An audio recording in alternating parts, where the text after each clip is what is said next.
Welcome to Basic Brewing Radio for Thursday, December 13th, 2012. I'm James Spencer. Here at Basic Brewing Radio, we're all about home brewing. This week, Mitch Steele, brewmaster for Stone Brewing Company, joins us to talk IPAs, their history, and some tips on how to brew them. Mitch will field your questions from Facebook and from Twitter as well. If you're new to home brewing and would like to get into the hobby for the first time, check out our website, basicbrewing.com, where you can find archives of our audio and video podcasts and our DVDs to walk you through basic and more advanced brewing techniques. You can follow me on Twitter. I'm Basic Brewing, all one word. Also, you can find me on Facebook at facebook.com/basicbrewing.james, and our show page on Facebook is at facebook.com/basicbrewing. Thanks again to everybody clicking on the Amazon.com associate link on our basicbrewing.com site, especially during this busy holiday season. Whenever you think of Amazon, think of us first and go to our website, basicbrewing.com, click on the associate or link there, the Amazon ad, and that you'll be taken to Amazon after that. And then you can shop as usual, and we get a little piece of whatever you purchase. It won't cost you any extra, which is the beautiful thing, and you'll be helping us to bring you this show, and we greatly, greatly appreciate your support. We also have associate links for Brew Your Own magazine and the American Homebrewers Association on our site, too. They work the same way. And you can find our Basic Brewing iPhone and Android podcast apps on their respective stores, and the Android podcast app is on Amazon.com as well. We're on the BlackBerry podcast directory, and we're on the Stitcher app, too. Plenty of time left for Santa to order your new Basic Brewing Brewer's Logbook before Christmas. Our latest version has been modified with a brewing calendar in the front that will give you 12 months of tracking your brews no matter what time of year you buy it. You can log the details of 50 batches of beer in the back, and you can find them easily with the new table of contents on the inside cover. So check that out. You can see previews of those pages on our shop at basicbrewingshop.com. I've been getting a bunch of fun brewing disaster stories for this year's Brewing Disaster episode. Steve and I are going to record that here pretty soon. So remember, please get your story to me by this Friday the 14th. The folks at Brew Hauler are sending us goodies to give us prizes to our favorite stories. So looking forward to recording that with Steve. That's always a fun show. Now let's get right to the meat of the matter. Mitch Steele was very generous with his time to talk about IPAs. His book is called IPA, Brewing Techniques, Recipes, and the Evolution of India Pale Ale. Mitch Steele, welcome to Basic Brewing Radio. Yeah, thank you. It's great to be here. I have to say that you've got to have the most manly name in American craft beer. Yeah. People call me the spy or or porn star. That's a fun one too. Yeah. you could have been named after a Quinn Martin production in the 70s. Yeah, exactly. Now, I can see it now. Now, if you are the brewmaster at one of the American craft beer powerhouses at Stone. But you have spent some time, as a lot of craft beer lovers might consider the dark side. You worked for Anheuser-Busch for a while, right? I did. I was with Anheuser-Busch for 14 years. I had a great career there. I started off craft brewing. I was in a little brew pub in Hollister, California when I first started brewing professionally. And that brewery never really went where we hoped it was going to go for a lot of reasons. But, in general, it got to the point where I wanted to do something with a career and learn some things. And I was sending some resumes out, and I got some interest from Anheuser-Busch. And I ended up going to Fort Collins, Colorado, to Anheuser-Busch, and I told myself I'd give it 5 years and see how things worked out, and at the very least I'd walk away from it with some really good knowledge about how to brew in a large brewery and how to make consistent beer and just pick up some things to make me a better brewer. The career turned out turned out pretty well. I ended up staying with Anheuser-Busch for 14 years and did some really cool things that a lot of people didn't get to do as a normal course of a career path. So I had a really great career at Anheuser-Busch. I learned a lot. It's taught me more than any other experience about how to brew beer.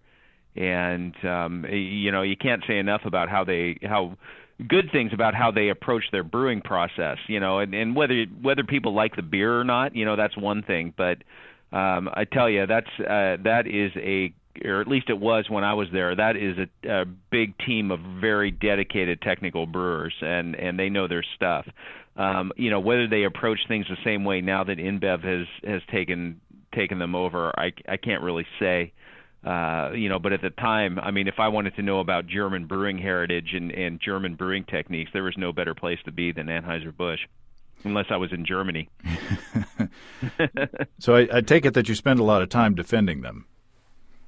Oh yeah, gosh, it was endless, And like I said earlier, I understand that people that like craft beer don't like the beer, but and the marketing, that Anheuser-Busch does is a turnoff for a lot of people, and I get that, but I always got a little defensive when people said the beer was cheap, because it wasn't. I mean, the malts and the that they used in the beers and the hops were of the best quality available. And yeah, they didn't use a lot of hops in the beer, and they used rice. And interestingly enough, the rice is actually more expensive than malt. So it wasn't done to cheapen the cost of the brewing process or the beer. It was done for flavor, or lack of flavor, however you want to put it. But there's a lot of misconceptions out there that people, that I found myself defending. But I had a good career there, and they certainly taught me a lot. I certainly learned a lot at Anheuser-Busch about how to brew beer consistently, how to run taste panels, how to deal with quality issues and things like that. It was a really great experience. And that's got to come in handy as Stone is growing. As you're increasing capacity and you're getting bigger toys to play with and such as that, that experience at Anheuser-Busch has got to come in handy. Oh, of course. It's about looking at different ways to accomplish what you want to accomplish, as far as monitoring your beer or making sure the quality is consistent. Do you want to go a complete sensory route? Do you want to have analytical? Do you want to rely on analyticals, use analyticals as a backup to your taste, which was how Anheuser-Busch did it. They always, any flavor discrepancies in the beer, it was all based on a taste panel, and then they would use analytical data to back up and try and figure out what was causing the difference in the taste. But taste was always the primary driver for any sort of concerns or process changes or anything like that. And I've kind of adopted that here at Stone. I mean, we use our taste panel as kind of the overriding factor as to whether the beer is doing what it should do and taste like it should taste. So, and then we use the analytical stuff to kind of back that up. So machines can only tell you so much. Right. I mean, beer's a sensory product. You're gonna drink it, you're gonna taste it, you're gonna smell it. So if you're not evaluating your beer that way, then you're missing the boat, in my opinion. So let's talk IPAs. I mean, you've got this book on IPAs. I know that a lot of people will go straight to the end of the book, to the recipes. Yeah. But I like history, and I like it when myths are sort of debunked or modified by fact. So give me your impression of the IPA myth and how your research kind of changed your mind about that.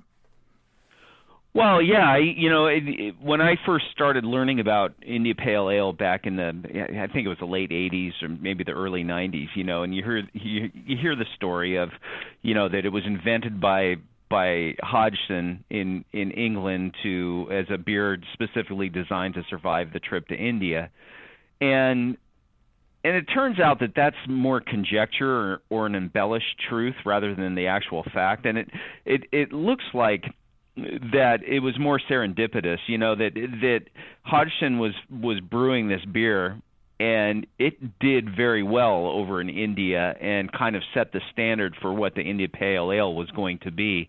But it sounds, it certainly looks like from all the evidence that's been collected so far, and we're talking, advertising lists and taste notes and personal correspondence and things like that. And I did not find all this stuff on my own. Most of this I found through other beer writers who've already uncovered this. But it certainly looks like that Hodgson was brewing a strong pale ale as part of his regular lineup, and then he started shipping it to India alongside his porter, and the pale ale really, really kind of took off. And unfortunately, with Hodgson, with the Bow Brewery, there's no documentation left from that brewery. It's long gone. So nobody really knows for sure, but you can draw some conclusions by looking at what the Burton brewers were trying to do in the 1820s when they first started trying to compete with Hodgson, and how they, some of the documentation involved with that and how they were trying to brew the beer. But it certainly looks like that Hodgson did not invent anything or come up with this special beer, because he never advertised it like that. It was always just Hodgson's Pale Ale, and Hodgson's Pale Ale, Hodgson's Porter, and on the shipping documents and on the advertisements and things like that. So it never said anything about being a beer specifically brewed for India. Up until about 1835, when there was starting to be some competition. And I believe the first use of the word India Pale Ale happened in the late 1820s. And that was 40, 50 years after Hodgson started sending beer to India. So, it certainly looks like there's that he was shipping the beer, and the kind of the name and the style, guidelines and everything kind of came later. And this type of beer was not the only type of beer being successfully shipped over to India, according to your book. The myth is that they brewed this stronger, hoppier beer to survive the trip, but you say that there were other styles that were sort of less, more fragile, that did well over there. Yeah, absolutely. And one thing to realize is that brewers, long before Hodgson, knew that if they put hops in a cask of beer that was on a boat, it was going to do better than if they didn't. So that was not a technique that Hodgson developed. That was a technique that was pretty widespread use. So the extra hopping piece was not necessarily part of the India trip. That wasn't part of the recipe formulation.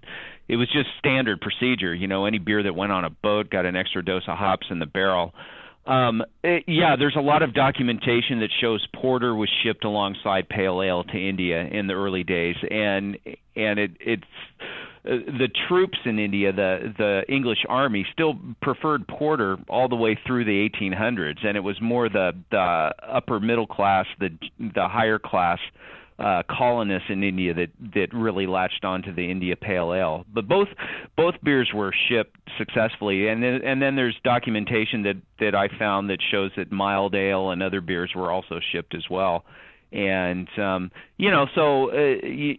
just that I think what happened was that this particular beer just really took off as being something kind of special, and whether that was due to the climate in India and kind of the intense humidity and heat and things like that, whether this beer just was more refreshing, certainly may have played a role in that.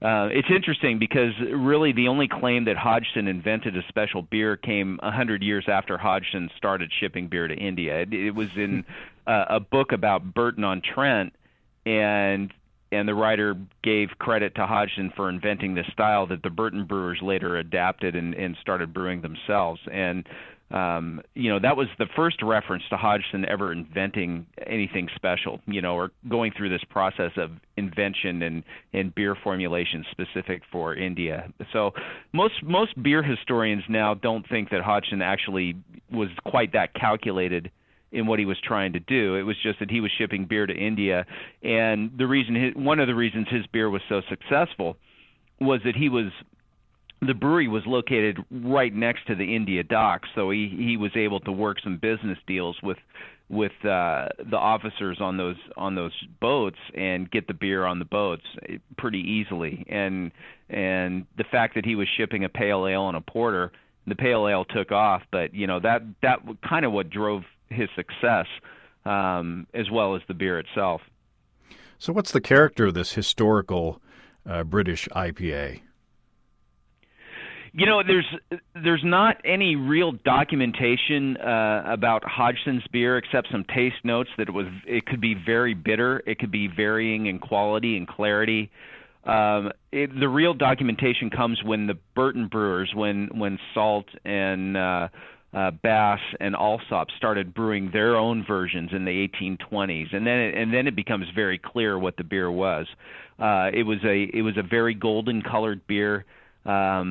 It was bitter. Probably, you know, it was probably analytically very similar to today's craft brewed IPAs. You know, 16 to 17 degrees Plato starting gravity, 6 to 7% alcohol by volume, probably 60 to 70 bitterness units. You know, that's what most people think. There's certainly some excellent documentation on the analytical characteristics of IPAs that come later in the century, and also some documentation on how the beer was brewed. And one of the best documentations came from the British military, and they had very strict guidelines for how IPA needed to be brewed. And it's a wonderful document that's in the book. You know, but it was a very light colored golden. It was very clear. It was one of the first beers brewed in England that was served cold. You know, and not you know, kind of at cellar temperature, but actually cold. And you know, some very distinguishing characteristics. It was very clear, golden. They used vernacular like a peculiar fine flavor, but you know, it was compared to champagne in some circles, and you know, so it had this crispness and this delicateness that I don't think people realized was in that beer. And it was aged for quite a long time. I mean, there was the transported versions were aged because they were on the ships, but there were also domestic versions that were aged as well, right? Well, yeah, it's quite interesting, and this is one of the things that kind of blew me away when I was starting to research this. But the beer was aged. The India Pale Ale was only brewed in the fall, and as a rule, the brewers used the freshest malt and the freshest hops. So they were using from that year's harvest, and they'd use that preferentially in the IPA. That was a very high class, high level beer for these brewers. And they would only brew it from, say, October through December or January. And then the beer would go through primary fermentation after 7 days, 8 days, whatever it took. The beer was then put into casks and aged through the summer. So the beer typically was 8 or 9 months old, aged in a cask before it even got put on a boat to go to India. And it's a couple of things that were going on there. Number one, is that they didn't have the refrigeration control or the temperature control in the breweries, that we enjoy now. So the fermentations would stall out due to the coldness of, in Burton-on-Trent or wherever, it gets fairly cold in the winter. So the fermentations would peter out, and then as the beer warmed up again in the summer, the brewers would debung or loosen the bungs on the barrels and let the fermentation proceed until it was very dry, and the beer was completely fermented. And what that allowed was to put the beer barrels on a boat and then not have those barrels explode. And that seemed to be a fairly early problem with shipping the beer anywhere, was that the barrels sometimes would generate enough pressure to literally explode on the boat.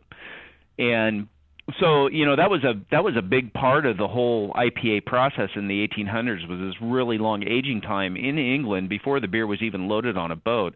And then, and the domestic beer was treated the same way. So it was aged, in big warehouses across the country. And then the brewers didn't have their own bottle shops, so they would, work with a bottler to bottle the beer, off-site, away from the brewery. And I thought that was kind of interesting as well. So that may have had something to do with the clarity of the beer, right? I mean, oh, absolutely, yeah. They had a lot of time to let that stuff settle out, and and the other thing that really helped with the clarity of the beer was the Burton water, with a high mineral content that enhances yeast settling. And so you had a couple of things working in the Burton Brewers' favor. They were able to get this really clear beer. It was, one of the interesting things that when Steve Wagner, who's the president of Stone, and I went over to England and we're doing some research for this book, and we met up with a bunch of brewers, retired brewmasters from Bass and Marston's and Burton-on-Trent. And one of the common themes that came out of the discussions we had with them was that the beer was deliberately brewed to be as light as possible in color. And that meant that they undersized their wort kettles, the boiling kettles, so that they could not get this really intense boil. And they tended to boil for a very long time at a low intensity, and really did not want to have any color development in the boil, which is kind of contrary to the way that we approach kettle boiling today. Mm-hmm. And and then the whole thing about this beer was make it as light in color as possible, make it as clear as possible. And there were a lot of things done to try and enhance those things. The malt that they used in the beer was developed by I believe it was Alsop, but it was a very lightly kilned, lighter than normal kilned pale ale malt. So it was kilned at a much lower temperature and had just very little color. Almost like a Pilsner malt today. And then the water character at Burton really had an impact on the character of the hoppiness of the beer. Yeah, exactly. It's pretty well documented. What Burton water with the high calcium, the magnesium, the sulfate contents, how that you can have really high bitterness levels and get this nice hop intensity without getting the harshness.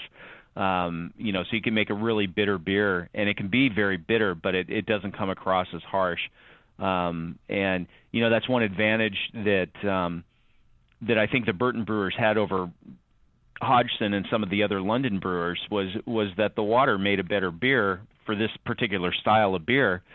And what was interesting is that later in the 1800s, there were breweries from London that just simply packed up and relocated to Burton-on-Trent so they would get the water themselves.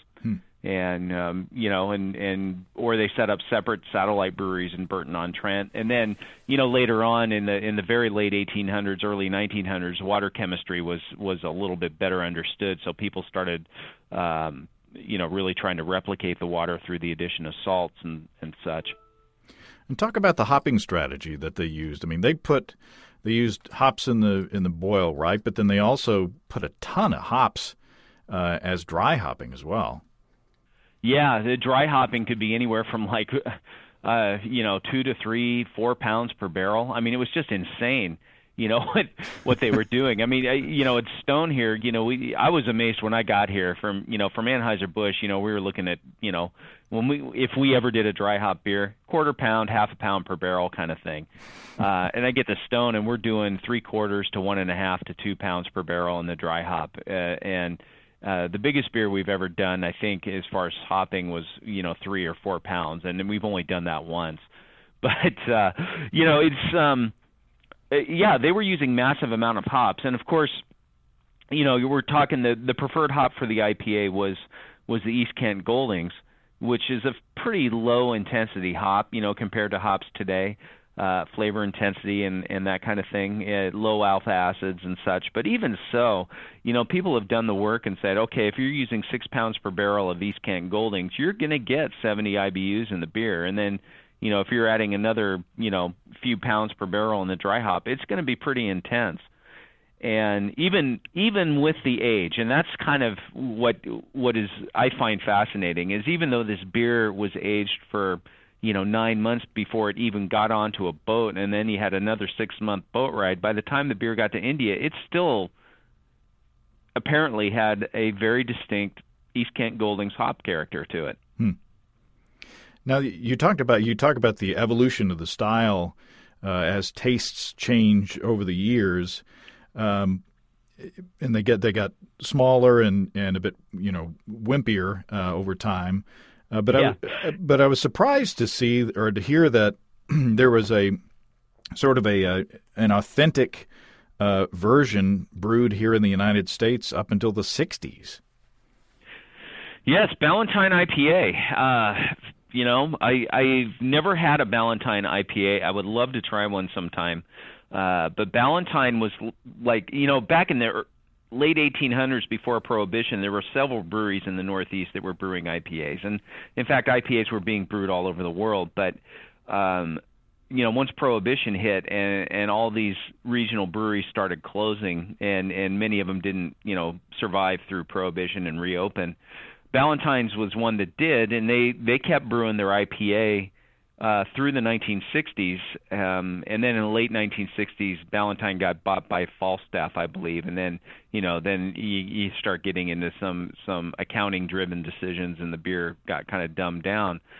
But the original Ballantine apparently was 70 to 80 IBU beer. It was a deep amber beer, and it was aged for a year in wood vats before it was released. So it went through kind of a similar process.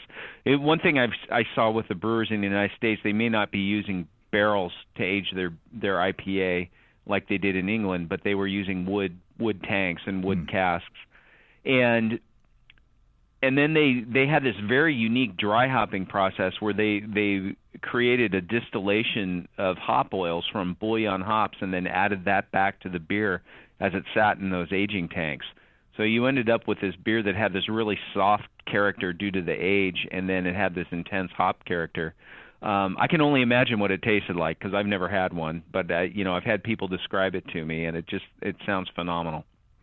Well, maybe someone will make a clone one day. Yeah, I think people have tried. And who knows? Who knows if they've succeeded in cloning the beer? But it certainly would be. I certainly would love to try them. So I know we've got a limited amount of time, and I solicited for questions out there on Facebook and Twitter. So I want to get to those, but give us the Reader's Digest version of kind of how we came from the traditional English IPA to what we've got now as the, what's known as the American IPA. Well, I think really you have to look at the Ballantine IPA as being kind of the bridge between the English IPA of the late 1800s and the craft brewed IPA of today. Certainly, it's well described how Ken Grossman at Sierra Nevada and Fritz Maytag at Anchor were inspired by the original Ballantine IPA to brew something similar. And really, craft brewed IPA craft brewers, in the 80s who were starting to brew IPAs certainly looked at Liberty Ale from Anchor Brewing Company and Celebration Ale from Sierra Nevada Brewing Company. Both those beers were inspired by the original Ballantine beer. So you've got this kind of tree, this family tree coming off of the Ballantine thing.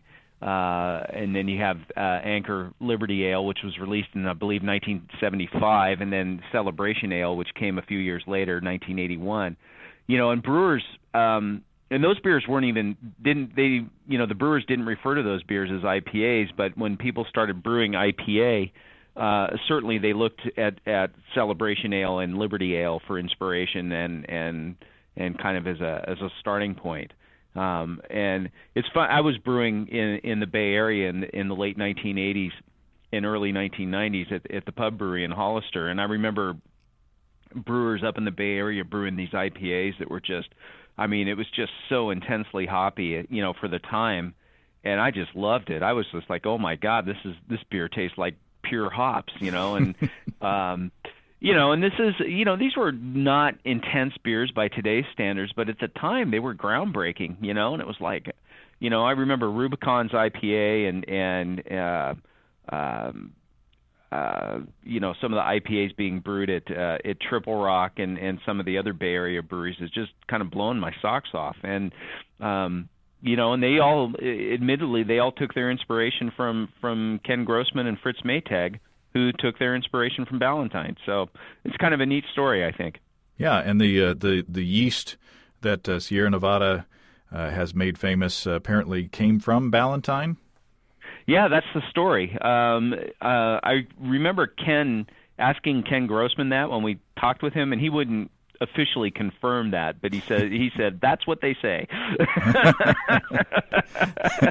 so we, I kind of left it as nebulous there in the book, because he wouldn't come right out and say, yeah, that is the yeast. But yeah, that's the conventional wisdom is that the Sierra Nevada yeast was the Ballantine yeast. And it certainly is a great yeast for brewing IPA because it's very clean. It doesn't produce a lot of esters or a lot of diacetyl and really allows the hops to come through. Yeah, and now we've got the world where we've got imperial IPAs or double IPAs. We've got these American hop bombs that are just incredible with the amount of flavor and complexity that American brewers, including yourself, are able to pull out of the hops. And it's just I'd be curious to know what the brewers, the regional IPAs would think about those things. Yeah, I think just judging by the reaction I get from British brewers about our IPA, I would think it would have to be an acquired taste. It's the hop character is so different now. It's we have so many different hop varieties available to us, and that's kind of what IPA has become, is just this showcase for new hops and new hop combinations and blends and things. And if you think back, East Kent Goldings and Bouillon and hops like that are much different, So I think you'd have a totally different.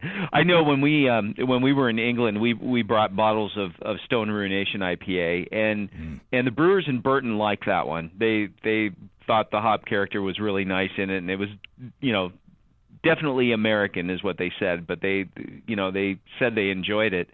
When we poured them Stone Sublimely Self-Righteous Ale, which is our black IPA, they weren't as keen on that one. It was like, wow, that's a bit much, isn't it? Oh, they'll come around. Yeah, exactly. Everything's an acquired taste, and I think that's what we're seeing in the general public right now is, everybody.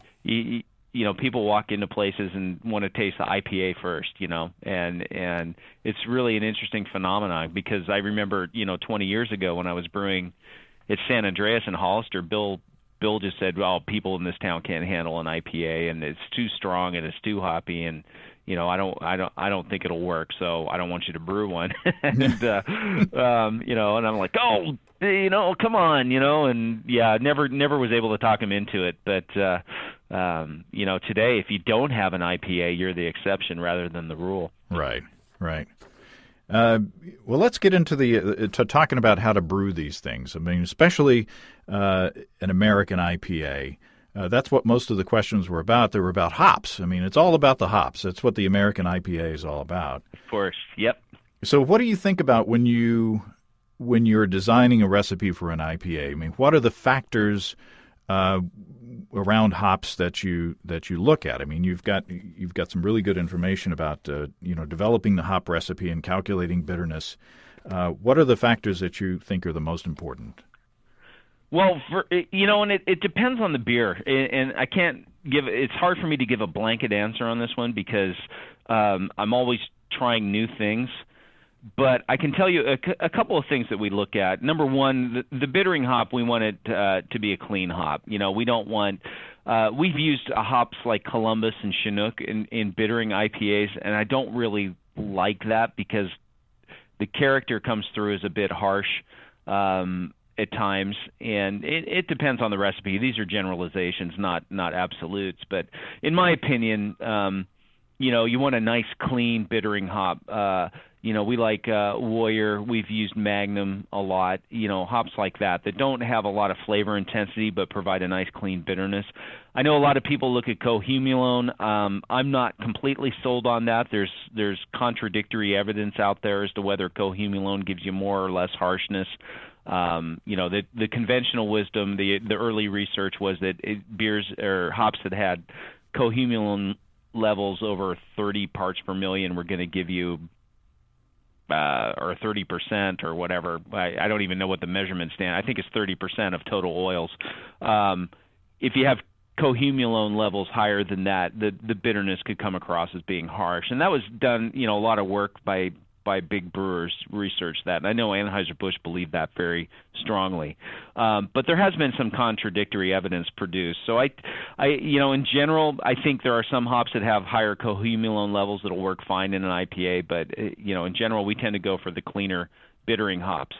A couple of things. When I got to Stone, the beers here were formulated. Most of the core beers were formulated before I got here, and it was interesting to see that at Anheuser-Busch we always use 10 to 12 different hop varieties in a particular beer, and at Stone it was more like one or two varieties. A bittering variety and then a flavor variety, and then the flavor variety would also be the same variety used in the dry hop for a dry hop beer, which I thought was interesting, and I think it's made really good beers.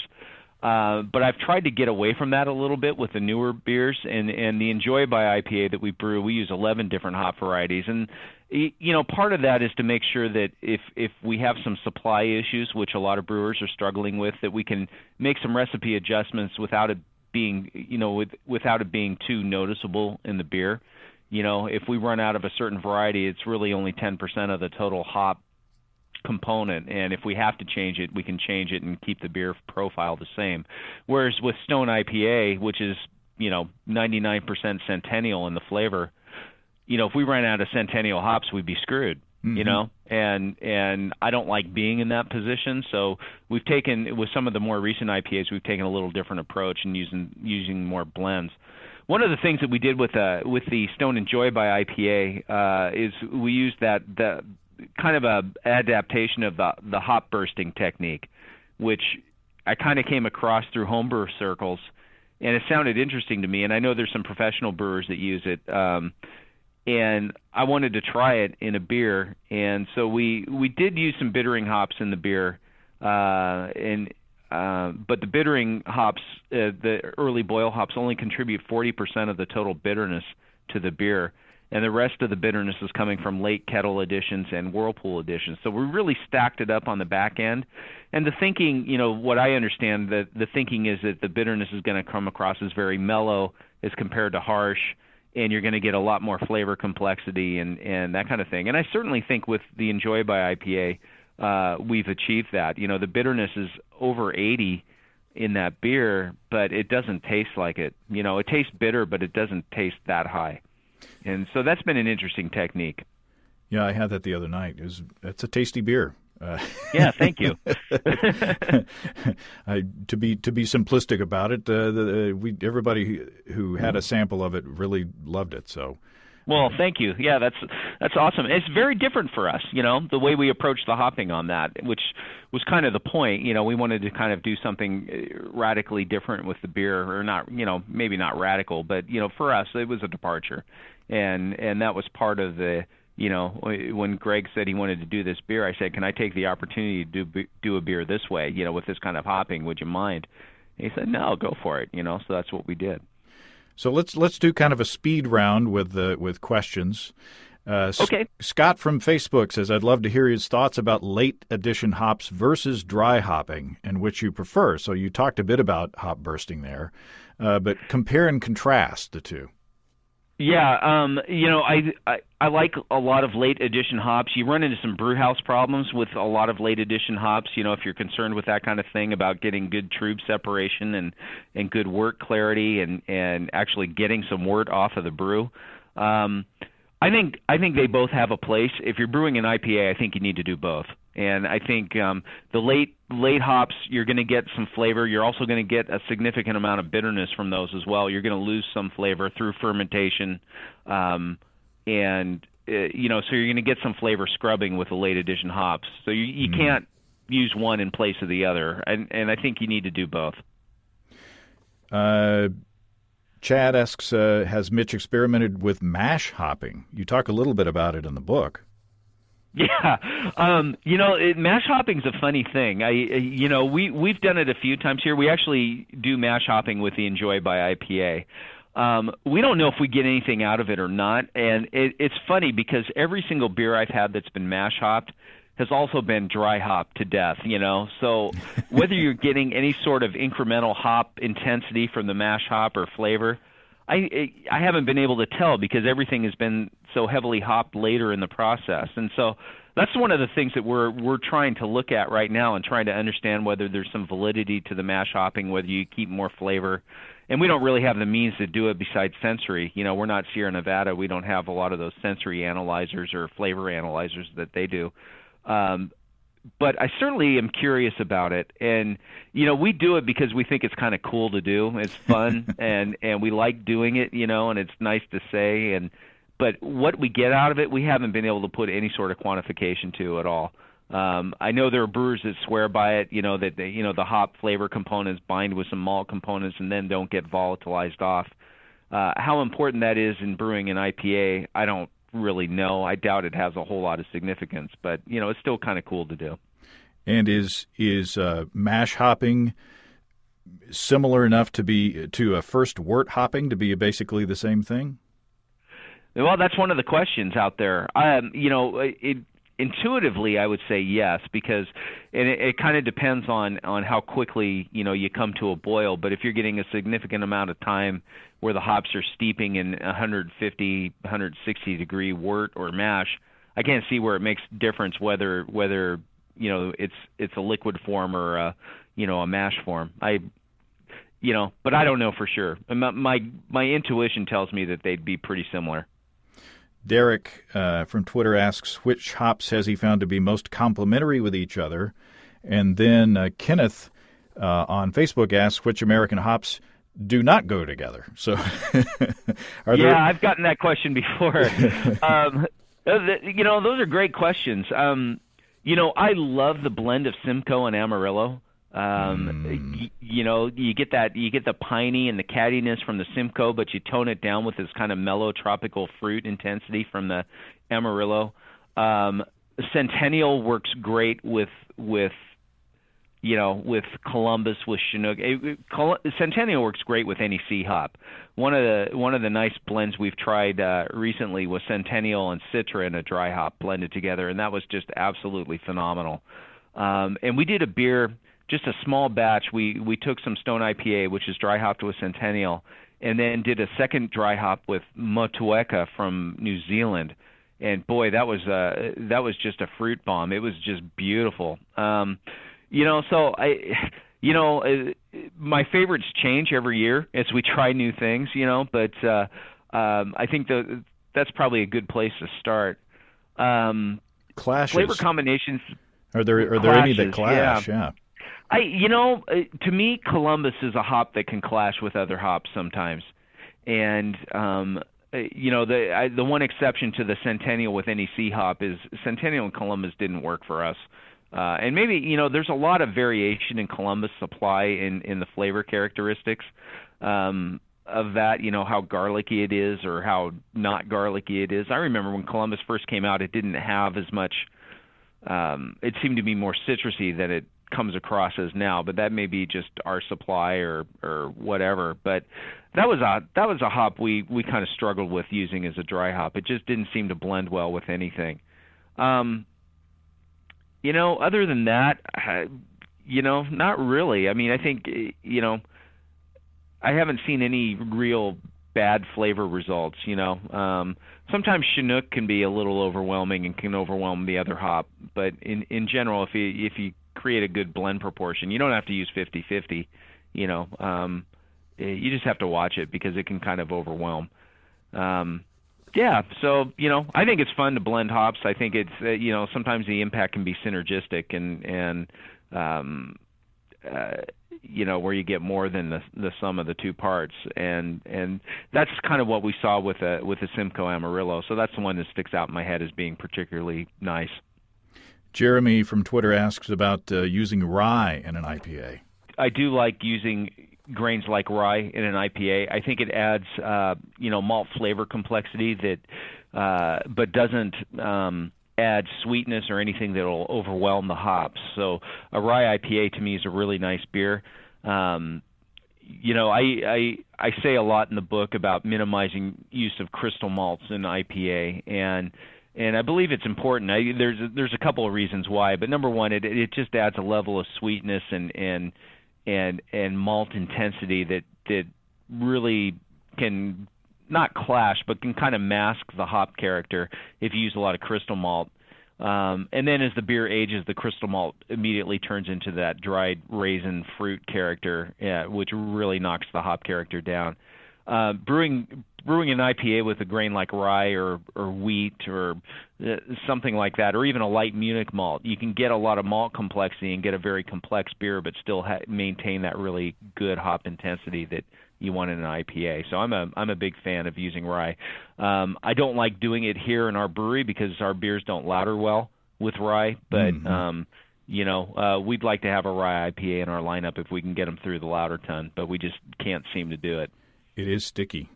I've made a 100% malted rye beer, and I wouldn't recommend it. Ooh, it tasted great, but it's a bit cough syrupy. yeah. It's it's a tough grain to brew with. Rudy Bob asks, or he says, the IPA book is great, but doesn't specify lengths of time on whirlpools. And then also Phil's Brewing on Facebook says, I'd like to hear his thought about whirlpool hops, what character they add, how to measure their impact on IBUs, and as a home brewer, when to add them to replicate a professional whirlpool edition. So, okay.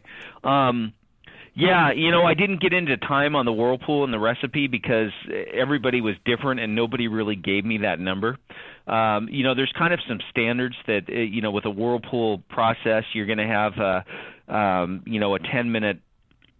10 to 15 minute rest time as you allow the trub to settle out, and then it's usually, for most brewers, it's about 45 minutes to pump the wort out of the whirlpool and into a fermenter. So, those are kind of standards across the industry, so I didn't really talk about that a whole lot.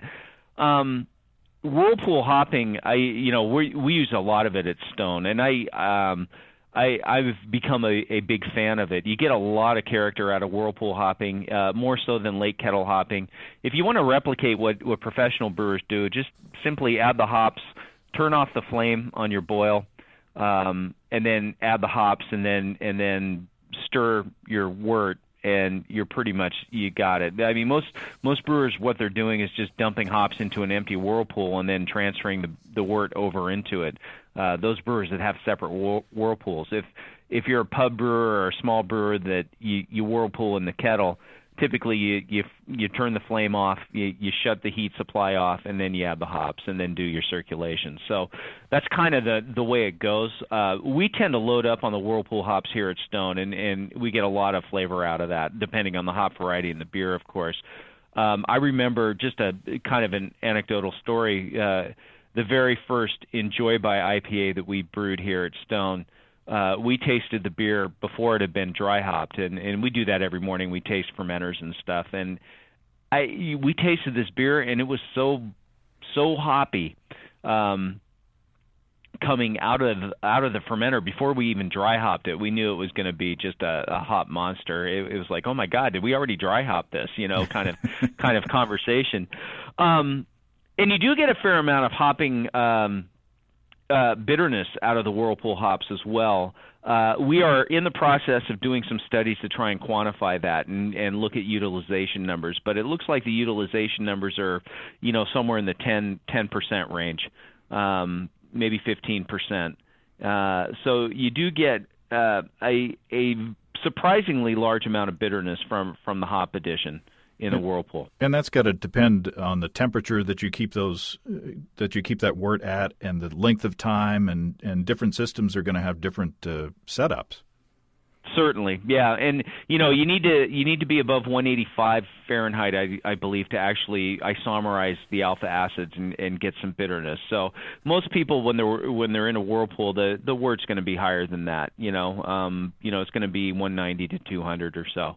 And so you're not getting the physical activity of the boil and the movement of the wort and that kind of thing, but you are getting this kind of gentle isomerization of the alpha acids. And it was surprising.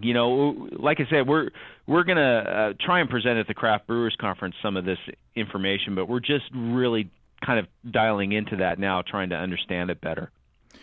Jake and Tom on Facebook are asking about basically what hops age the best, or how do you maintain that nice, bright hop flavor in the beer over time?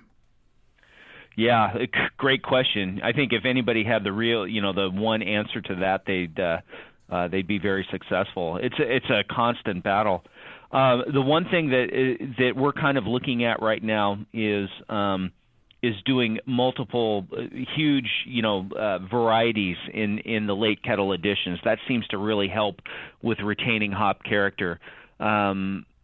It doesn't necessarily seem to be varietal specific with the hops. One thing that we are seeing that might have a role that we're just starting to kind of talk about is, whether the yeast strain has an impact on that as well. And that's come from conversations and things that we've done with Belgian yeast, that the beer just seems to age forever and maintain that fresh hop character and not get that real dry malt papery character compared to a beer fermented with an ale yeast, the same beer. So we're trying to understand that. I don't know if there's anything to it or not, but the one thing that I think has surprised me over the past few years with some of the beers that we've brewed, and the first one I saw this in was was a collaboration beer we did with home brewer Kelsey McNair here in San Diego. He won a contest we had at the brewery, and with him and Colby from Ballast Point, we brewed we called it San Diego Session Ale or Session IPA, but it was a 4.2% hopped like a double IPA. Wow. So a lot of hop varieties, a lot of late hop varieties, kind of similar to this hop bursting technique. And that beer, we thought that beer would have a 90-day shelf life at best when we released it, and it tasted great 6 months later. Wow. It was unbelievable how well that beer aged. And again, there weren't any crystal malts in the beer to speak of, and it was just a lot of different hop varieties, very big late additions. So I think that all worked in its favor. So those are the kind of things I'm focusing on, trying to understand this whole thing. But I don't have the answers, and nobody really does yet. But those are the kind of things we're looking at. So maybe the late hop additions give you a more stable hop character over time than dry hopping? That's what we're wondering, yeah. If it just kind of augments the dry hop character seems to just blow off pretty quick. But if you have a lot of late hops to back it up, then it looks like, and without coming out and saying it for sure, but it looks like that really helps maintain some of that hop intensity throughout the life of the beer. Well, I know you're busy. I know you've got good beer to brew. Oh, and my buddy Brian Sorensen says, ask him when they're bringing Stone to Arkansas, because we're in Northwest Arkansas. And we're close to Missouri. Missouri is about an hour's drive from here, so we're not too bad off. It's not as bad as driving to California. So, yeah, no kidding. Best of luck with your expansion, and hopefully we can get some closer to home. But yeah, I hope so. We tend to expand into areas that have that demand. And if the joke used to be here at Stone, if we had a file folder that was so high, that meant we had to start thinking about going into that state, file folder with letters from people from that state. And that's kind of how we approach it. It's like when there's demand, an overwhelming demand, that's when we start talking about it. So talk to the Avery guys about how much IPA they sell in Northwest Arkansas. That might have an impact. Yeah, that's would be a fun conversation, I'm sure. Well, Mitch, awesome. I appreciate your time. This has been great, and we've not even scratched the surface. So maybe we can get together again one day. Yeah, that'd be great, James. Thank you. Well, thanks again to Mitch. If you haven't visited the Stone World Bistro and Gardens in Escondido, California, you should make it a destination. It is a beautiful place, and in addition to the wonderful beers there, the food is also excellent. And be sure to check out Mitch's book, of course. It's a good one, IPA, Brewing Techniques, Recipes, and the Evolution of India Pale Ale. I know that there are more than a few of those recipes in the back of the book that I'm looking forward to playing with. Don't forget to send us your brewing disaster stories. You can send those to, along with any brewing questions or show suggestions or whatever you want to send it to james@basicbrewing.com, or just fill out the contact form on basicbrewing.com, and please don't forget to tell us where you're from. Be sure to check out our DVDs, Extract Brewing and Partial Mashing, Stepping into All Grain, Low-Tech Lagering and Decoction Mashing, and Introduction to Wine Kits. You can find them all on our site, along with combo deals to save you a few bucks if you want to buy more than one DVD at a time. And you can find our shirts in the store, too.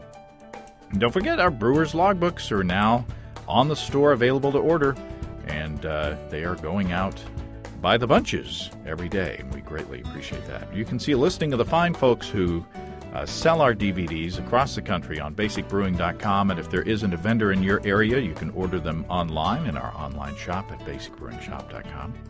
And thanks to everybody who's continued to click on our Amazon.com link. We greatly appreciate the support. Our featured products this week that were purchased through the link are Husqvarna 460 Rancher 20-inch 60.3cc 2-stroke X-Torque gas-powered chainsaw, and Bella Whoopie Pie Maker. Thanks again. That's just a fun thing to say. Thanks again, and remember, I can't tell who bought what, so no worries there. Just click on the Amazon.com logo on our site the next time you feel like Amazon shopping. We greatly appreciate your support. Lots of stuff to choose from this week, so y'all are wearing out that link. We greatly appreciate it. Don't forget, you can also join the American Homebrewers Association or subscribe to Brew Your Own magazine through the associate links on basicbrewing.com. That's all until next week. Until then, thanks for listening. I'm James Spencer. Production help for Basic Brewing Radio, and our website is provided by Kelly Dutson. Basic Brewing Radio is a production of Active Voicing. We'll talk to you next time, everybody. So long.